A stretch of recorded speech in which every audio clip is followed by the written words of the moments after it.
Bizani yer maydonimiz masalan kontur chizig'i bo'ladi, ya'ni kadastrda o'lchamlari bilan bo'ladi. Qancha yer maydonimiz bor.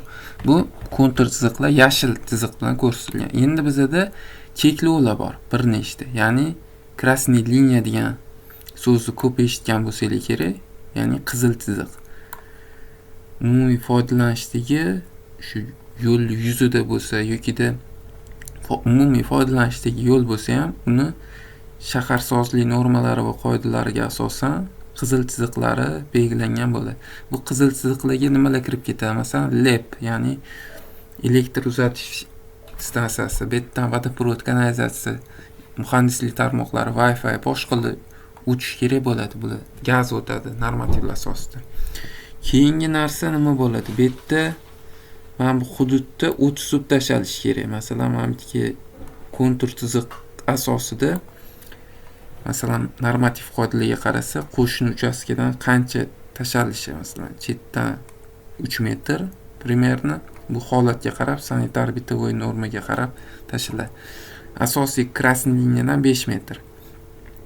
Bu belgilangandan keyin uni atrofidagi binolarni qanaqa materialdan qurilganligiga qaraladi. Masalan, g'ishtli materialmi, yog'och materialmi, o'shanga qarab o'zi protivopожарный расстояние deydi. Ya'ni yong'in xavfsizligi me'yorlari asosida tashaladigan oraliq masofalar bor. Agar qishloq sharoitida bo'lsa, nimalar bor? Quduq bor. Masalan, skvajina. Quduq, suv chiqadigan quduq bo'lsa, ichidagi narsadan yana bitta septik qaziladigan bo'lsa, kanalizatsiya o'rniga, o'sha septik bilan oraliq masofasi kamida 20 metr. Agarda bu tarafda daraxtlar bo'ladigan bo'lsa, nima qilinadi? Daraxtlar bo'lsa, undan ham rasiyani olinadi. 6 metr uni turiga qarab, yong'in xavfsizligi me'yoriga qarab. Keyin buni mana bu joyga asosiy talab, помещение talabidan kelib chiqib, ehtiyojidan kelib chiqib joylashtiriladi zdaniya. Masalan, oldi tarafgami yoki orqagami. Bunda nimaga ahamiyat berish kerak? Yer shakliga. Har doim ham to'rtburchak shakl kelmaydi. Bu funksional talab asosida ishlab chiqiladi, ya'ni umumiy funksional zonирование qilinadi territoriya, masalan, garaj qatdan qilinishi kerak, bu yoqqa kirish hududi, shaxsiy огород hududi kerakmi, yo'qmi, yokida shovqinli hudud yo'lga yaqin bo'lsa, ichkariroq ham qilinadi yoki o'rtaga qilinadi. Qishdagi holat o'ylanishi kerak, bitta kirish chiqish joyi. Hammasi расчетini olingandan keyin injenerniy sistemani qatdan olib kelish, ularga ham qaralish kerak bo'ladi. Shu asosda keyin pasatka qilinadi. Pasatka qilganda umumiy hozir atrofidagi mana binolarni hisobga olmaganda umumiy me'yor bo'yicha kelajakda qurilishini inobatga olib oynalarni tushishi, qaysi tarafga qanaqa oyna qo'yish mumkin emas. Bu narsalar ham talabga asosan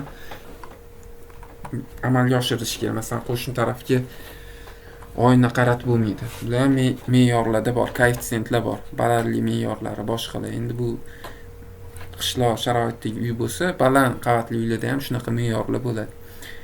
Xo'p. Keyin buni pasatka qilishdan oldin umumiy pasatkani sxemasi qilinadi. Umumiy garaj hududi qatdan kirish qilinadi, yo'l olib kiriladi.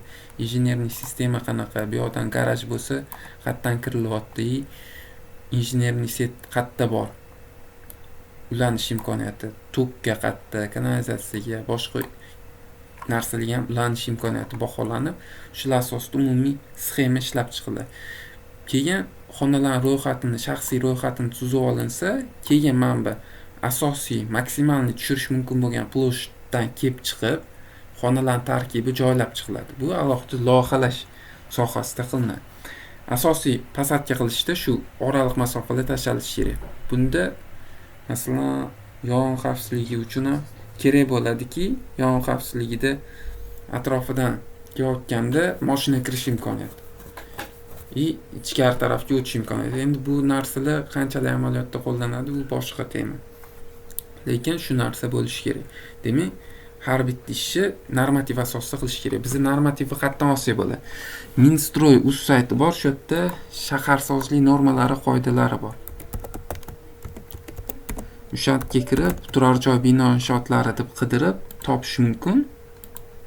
O'sha yerda Minstroy saytida tepadagi bo'limda Gradastроительный normaviy reglament shu normativlar bor, shu yerdan topib, o'rganib, turar joy bino inshootlarida har bittasini oraliq masofani, ya'ni yong'inga bardoshlilik darajasidan kelib chiqib joylash imkoniyatini ko'rib chiqsanglar bo'ladi. Bu ishchi loyihada podrobniy ko'rib ketilishi kerak bo'lgan narsalardan bittasi edi.